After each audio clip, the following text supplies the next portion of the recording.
was September 11th, 2012. America was under attack. 4 Americans dead. The first ambassador killed in more than 3 decades. An information officer and 2 SEALs murdered. 3 days after the attacks on the consulate, Arwa Damon walked through the burned-out remains of the compound. She was one of the first journalists to arrive in Benghazi. We first came here 3 days after the attack. This was the ambassador's bedroom, part of a suite that made up the safe room, which was fortified with heavy metal bars on the windows and door. And it was here, between the bed and the chair, that we found his diary. As we walked freely through the compound, it was strangely insecure. Personal and official documents strewn about. We met the young man who shot video of Ambassador Stevens, unconscious, close to death, being carried out. I was filming video, and I thought it was an American. I thought it was a driver or security guy. We also spoke to the doctor who tried to save Stevens' life. No pulse, no breathing. I tried to resuscitate, but after 45 minutes, no sign of life. One eyewitness who arrived at the compound as the firefight was subsiding told us that he'd seen bearded men with rocket-propelled grenades and automatic weapons. Detained briefly by the gunmen, he said they'd been talking about attacking a second target, which turned out to be the American CIA annex about a mile away. We also tracked down several of the Libyan guards who had been at the compound that night. They told us it was a quick and intense assault, well organized and involving more than 50 people, some wearing Afghan-style turbans. One guard told us they must have received training. To understand the attack, you have to understand the layout of the consulate. That is the compound's outer and only perimeter. There's a little bit of concertina wire on top of it. When the assault happened from multiple directions, that is one of the gates that the attackers very easily broke through. And as is clear, there was nothing stopping them from reaching the buildings except for this sandbagged fighting position. CNN was on the ground in Benghazi less than 72 hours after the attack. But it would be nearly a month before an FBI team visited the crime scenes. Who knows how many untold, countless individuals had trampled that crime scene after the fact. So any physical evidence, boot prints, shoe prints, fingerprints, you name it, all that trace evidence that's extremely valuable is now either contaminated completely or not even there anymore.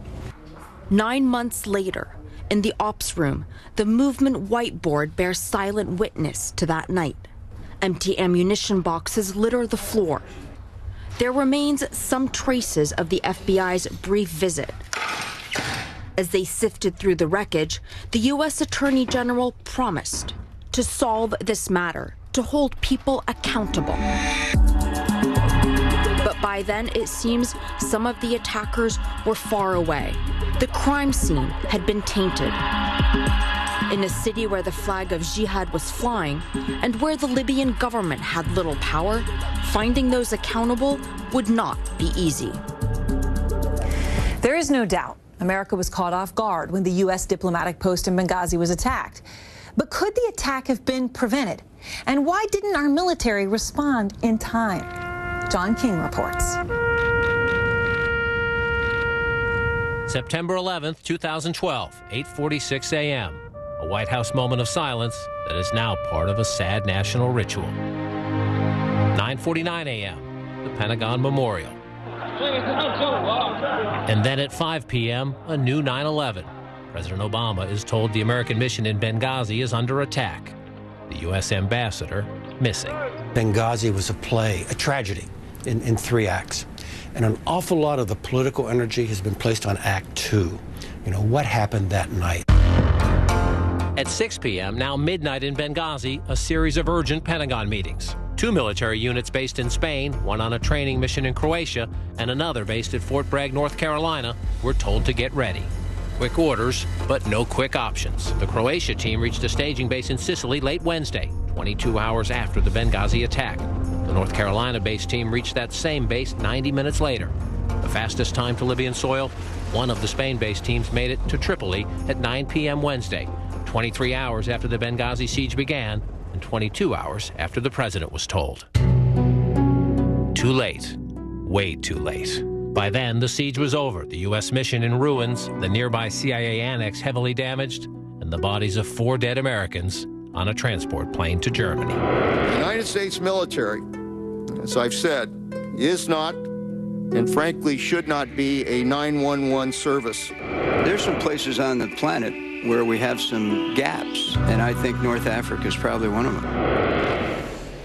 To Congressman Adam Smith, the top Democrat on the House Armed Services Committee, case closed. The bottom line is there was not a force available that could get there in time, and that has been clearly and unequivocally established and answered over and over again. Republican Jason Chaffetz begs to differ. There in northern Libya, right there on the coast, that we couldn't get U.S. military there for 24 hours. That's embarrassing if it's true. But I really question whether or not that's the actual truth. So essentially you're saying General Dempsey, the chairman of the Joint Chiefs of Staff, the highest ranking uniformed officer in the United States of America, isn't telling the truth? I think there are other assets and other things that could have been put into motion. That cavalry never comes over the hill to help. That's just stunning to me. There was one closer option. 4 special ops personnel in Tripoli, the Libyan capital, who wanted to rush to Benghazi, but were ordered not to. The Pentagon initially denied a stand-down order was given. That's technically correct, but it now concedes they were ordered not to go to Benghazi, but to instead help out in Tripoli. If they had gone, they'd have simply passed each other in the air.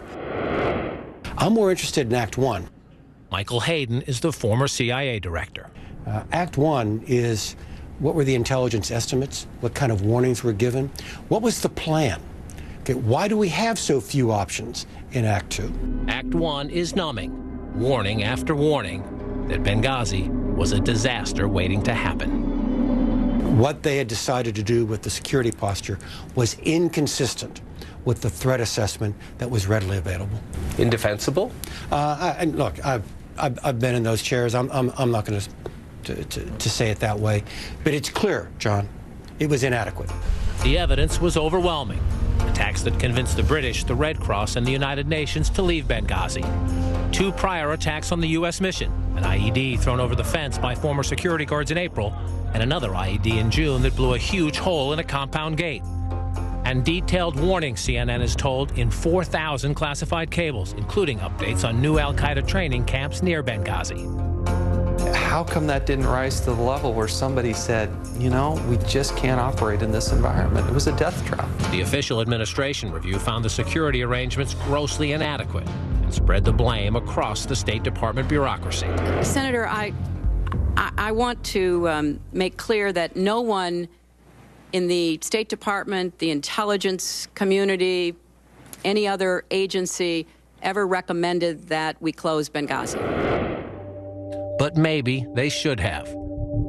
It's the only Western flag flying in Benghazi. Should it have been? I don't think so. There was plenty of warning. It's kind of what we call strategic warning, but you knew things bad could happen. Tactical warning, it's going to happen tonight at 7 o'clock, not so much. If you were waiting for tactical warning, sitting out there in the consulate in Benghazi, you weren't waiting for intelligence, John. You were waiting to die. So, John, the military says, right, they couldn't have gotten to Benghazi in time. But the United States has the greatest military in the world. So that seems shocking. It does seem shocking. 24 hours for the first boots on the ground for the fire department to first make it to Libya and then only to Tripoli. I think a lot of Americans are stunned by that. Part of this is a long-term problem. Libya in northern Africa. The Africa Command, which was created for these kind of crises, is still based in Germany because the Pentagon hasn't come up with the money and made the political decision about where to locate the base in Africa. So part of this is a long-term problem. Then you get to Benghazi specifically. And Aaron, I think this is the greatest crime, if you will, of Benghazi. They had weeks and weeks and months of warnings. Now, the Pentagon's says it was never asked. But the fact that the State Department, the CIA, and the Pentagon did not get together and say, at a minimum, we need to have Marines floating in off Libya, I think that is the greatest crime. They knew there was a disaster brewing. Did they know when? No. But they had no fire department anywhere close. All right, John, well, thank you very much. And of course, greater than the crime may be the cover-up. And up next, was it a cover-up by the Obama administration? And will anyone ever be brought to justice? It might not be tomorrow, it might not be this year, but I do think at some point in time, the individuals responsible are going to be found, and there will be justice.